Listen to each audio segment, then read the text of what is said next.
Good morning student, स्वागत है आपका ब्राइट स्कूल की ऑनलाइन क्लासेज में। स्टूडेंट्स, कल के वीडियो में हमने राष्ट्रीय आंदोलन के बारे में पढ़ा था कि जो भारत का स्वतंत्रता आंदोलन था वो किस तरह से आगे बढ़ा। 1857 की क्रांति के पश्चात किस तरह से 1870 से 80 के दशक के बीच में नए राजनीतिक संगठनों की स्थापना हुई और उन्होंने इस स्वतंत्रता संग्राम को आगे बढ़ाया। क्या क्या प्रमुख कारण हुए थे, जिनमें हमने 1878 का जो आरम्स एक्ट है, पूना सार्वजनिक सभा है, वर्नाक्यूलर प्रेस एक्ट है और इल्बर्ट बिल विवाद है और राष्ट्रीय कांग्रेस की स्थापना है। इनके बारे में हमने पिछले वीडियो में पढ़ चुके हैं। आज हम उभरते हुए राष्ट्र के बारे में तथा बंगाल विभाजन, मुस्लिम लीग, सूरत अधिवेशन, इनके बारे में विस्तृत चर्चा करेंगे। तो उभरता हुआ राष्ट्र, मध्यमार्गी कांग्रेस काल। तो दो काल थे, एक तो मध्यमार्गी कांग्रेस काल और दूसरा था आमूल परिवर्तनकाली काल। तो मध्यमार्गी जो कांग्रेस काल था वो 1885 से कांग्रेस की स्थापना होने से लेकर 20 साल तक 1905 तक का काल है, वो मध्यमार्गी कांग्रेस काल के नाम से जाना जाता है। तो 1885 से 1905 तक अपने पहले 20 साल में कांग्रेस अपने उद्देश्य और तरीकों के लिहाज से मध्यमार्गी पार्टी थी, यानी बीच के मार्ग की पार्टी थी। इस दौरान कांग्रेस ने शासनकाल में भारतीयों को और ज़्यादा जगह दिए जाने की आवाज़ उठाई, यानी पूर्ण स्वराज्य की मांगने की थी। इन 20 सालों में कांग्रेस ने जो शासनकाल था उसमें भारतीयों को ज़्यादा से ज़्यादा जगह दिए जाने की, यानी उनको भी शासन व्यवस्था में उनको शामिल किया जाए। कांग्रेस का आग्रह था कि विधान परिषदों में भारतीयों को ज़्यादा से ज़्यादा जगह दी जाए, परिषदों को ज़्यादा अधिकतर दिए जाए और जिन प्रांतों में परिषदें नहीं है वहाँ उनका गठन किया जाए। यानी कांग्रेस ने अंग्रेजी सरकार से आग्रह किया था कि विधान परिषदों में भारतीयों को भी ज़्यादा जगह दी जाए और जिन क्षेत्रों में, जिन प्रांतों में विधान परिषदें नहीं है उनमें विधान परिषदों का गठन किया जाए और विधान परिषदों को ज़्यादा अधिकार दिए जाएं, शासन संचालन के ज़्यादातर अधिकार दिए जाएं। इसके अलावा लगान कम करने, फौजी खर्चे में कटौती की और सिंचाई के लिए ज़्यादा से ज़्यादा अनुदान देने की मांग भी उठाई थी। भारतीयों को भी उच्च पदों पर नियुक्ति दी जाए तथा सिविल सेवा जो परीक्षा है केवल लंदन में ही होती थी, वो भारत में भी करवाने की मांग की। इस हेतु उन्होंने अखबार निकाले, लेख लिखे व मांग पत्र प्रस्तुत किए थे। इस प्रकार उन्होंने अपना उदारतापूर्वक तरीके से मध्य मार्गी जो रास्ता अपनाते हुए अंग्रेजों से आग्रह के आधार पर वो देश में अपनी जो भारतीयों की जो शासन व्यवस्था में अत्यधिक जो वर्चस्व हो, इसके लिए उन्होंने लोगों को जागृत किया और अपना आंदोलन आगे बढ़ाया। सेकंड था आमूल परिवर्तनवादी काल। आमूल परिवर्तनवादी काल यानी 1890 के दशक में लाल पाल बाल, लाल का मतलब लाला लाजपत राय, पाल यानी विपिन चंद्र पाल और बाल यानी बाल गंगाधर तिलक जैसे नेता आमूल परिवर्तनवादी उद्देश्यों और पद्धतियों के अनुसार कार्य करने लग गए थे। तिलक ने नारा दिया था कि स्वतंत्रता मेरा जन्मसिद्ध अधिकार है, मैं इसे लेकर ही रहूंगा। प्रश्न आ सकता है कि बाल गंगाधर तिलक ने क्या नारा दिया था? तो स्वतंत्रता मेरा जन्मसिद्ध अधिकार है, मैं इसे लेकर ही रहूंगा। लाल पाल बाल से आप क्या समझते हैं? तो लाल का मतलब लाला लाजपत राय, विपिन चंद्र पाल और बाल गंगाधर तिलक ये आमूल परिवर्तनवादी नेता थे। इनको गर्म दल के नेता भी कहते थे। उन्होंने निवेदन की राजनीति यानी हाथ जोड़कर जो आग्रह करने की, मांग पत्र प्रस्तुत करने की, ये जो राजनीति थी वो उन्हें अच्छी नहीं लगती थी।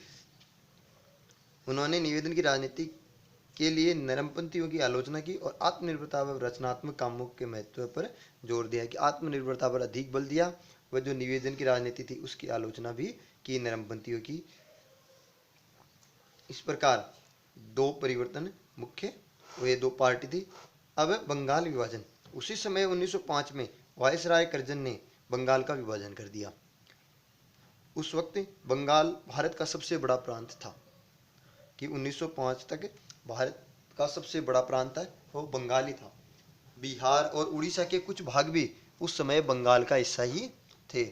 अंग्रेजों का कहना था कि प्रशासकीय सुविधा को ध्यान में रखते हुए बंगाल का बंटवारा करना जरूरी था। यानी अंग्रेज ने तो यह बोल के बंगाल का बंटवारा किया था कि बंगाल का विभाजन किया था कि प्रशासकीय सुविधा है वो ढंग से नहीं हो पाती है, प्रशासन जो शासन संचालन है, शासन व्यवस्था है, वो सही ढंग से नहीं हो पाती है, इसलिए उन्होंने प्रशासकीय सुविधा का नाम लेकर बंगाल का बंटवारा कर दिया।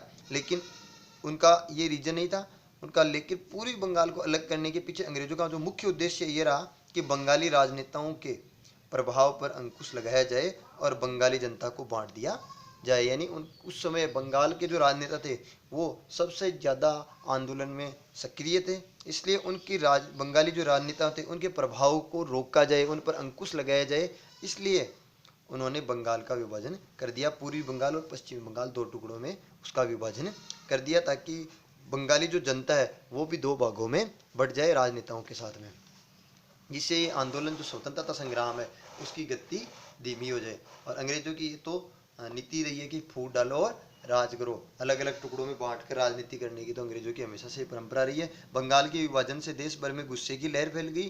कांग्रेस के सभी दलों ने इसका विरोध किया, यानी गर्म दल के और नरम दल के सभी नेताओं ने इसका विरोध किया। विशाल जनसभाओं का आयोजन किया गया और जुलूस निकाले गए। जनप्रतिनिधियों ने नए नए रास्ते प्रतिरोध करने के जो नए नए रास्ते ढूंढे गए, इससे जो संघर्ष उपजा उसे स्वदेशी आंदोलन का नाम दिया जाने जाता है। यानी उस आंदोलन को स्वदेशी आंदोलन का नाम दिया जाता है। इस प्रकार जो बंगाल विभाजन था वो भारतीय स्वतंत्रता संग्राम का एक महत्वपूर्ण भाग था, जिसके कारण पूरे देश में राष्ट्रवाद की भावना जागृत हो गई। नेक्स्ट है मुस्लिम लीग का गठन। मुस्लिम लीग का गठन 1906 में मुसलमान जमींदारों और नवाबों के एक समूह ने ढाका में ऑल इंडिया मुस्लिम लीग का गठन किया गया। क्वेश्चन आ सकता है मुस्लिम लीग का गठन कब किया गया, तो 1906 में ढाका में मुस्लिम लीग जो पार्टी थी उसका all Indian Muslim league party का गठन किया गया। लीग ने बंगाल विभाजन का समर्थन किया था। लीग की मांग थी कि मुसलमानों के लिए अलग निर्वाचिका की व्यवस्था की जाए। 1909 में सरकार ने उनकी ये मांग भी मान ली, अलग यानी उनका निर्वाचन क्षेत्र अलग हो और उनके उम्मीदवार भी हो, इस प्रकार निर्वाचन में उनको आरक्षण मिले व उनका निर्वाचन क्षेत्र अलग हो, इस मांग को सरकार ने मंजूरी भी दे दी, मान ली थी। अब सरकारों के कुछ सीटों को मुस्लिम उम्मीदवारों के लिए आरक्षित कर दी गई, जिन्हें मुस्लिम मतदाताओं को ही द्वारा ही चुनकर भेजा जाता था। यानी हिंदू और मुसलमानों को आपस में बांट दिया गया। मुस्लिम लीग पार्टी का गठन का मतलब जो भारतीय जनता थी उसको दो भागों में विभाजन कर दिया गया, जिसका गरम दल के नेताओं पर और नरम दल के नेताओं पर भी बहुत बुरा असर हुआ। नेक्स्ट है सूरत अधिवेशन। 1907 में कांग्रेस के सूरत अधिवेशन में कांग्रेस दो दलों में बट गई थी। 1907 का जो अधिवेशन हुआ सूरत का, उस समय कांग्रेस थी वो दो भागों में विभाजित हो गई थी, एक मध्य मार्गी दल और दूसरी आमूल परिवर्तनवादी दल। इन्हें एक को गरम दल भी जो नरम दल, दूसरे को गरम दल के नाम से जाना जाता था। गरम दल के प्रमुख नेता थे लालपाल बाल। दिसंबर 1915 में दोनों खेमों में एक बार फिर एकता स्थापित हुई। अगले साल कांग्रेस और मुस्लिम लीग के बीच एक ऐतिहासिक समझौता जिसे लखनऊ समझौता कहते हैं कि दस्तखत हुए और दोनों संगठनों ने देश में प्रतिनिधि सरकार के गठन के लिए मिलकर काम करने का फैसला लिया। इस प्रकार सूरत अधिवेशन के बाद ये बड़ा राष्ट्रीय आंदोलन के रूप में फैल गया। सभी दलों के नेताओं ने मिलकर एक साथ पुनः काम करने का तरीका अपनाया और लगातार इस आंदोलन को बढ़ाया, जिसके कारण 1947 में भारत को आज़ादी मिली। अगले जो नेक्स्ट है रोलर एक्ट है, ये हम अगले वीडियो में पढ़ेंगे। तो आज के जो मोस्ट क्वेश्चन है वो है लालपाल बाल के नाम से कौन प्रसिद्ध हुए, उनके नाम लिखो। बंगाल विभाजन क्या था, कब हुआ, वह इसका क्या प्रभाव हुआ, मुस्लिम लीग का गठन कब कैसे हुआ, सूरत अधिवेशन से आप क्या समझते हैं, या अपने पहले 20 वर्षों में अंग्रेजों के प्रति कांग्रेस का क्या दृष्टिकोण रहा, या मध्य मार्गी जो कांग्रेसी काल था उसमें भारतीयों का अंग्रेजी दृष्टिकोण के प्रति क्या प्रभाव रहा। इस प्रकार क्वेश्चन आ सकते हैं जिनका उत्तर हम आसानी से कर सकते हैं। ठीक है।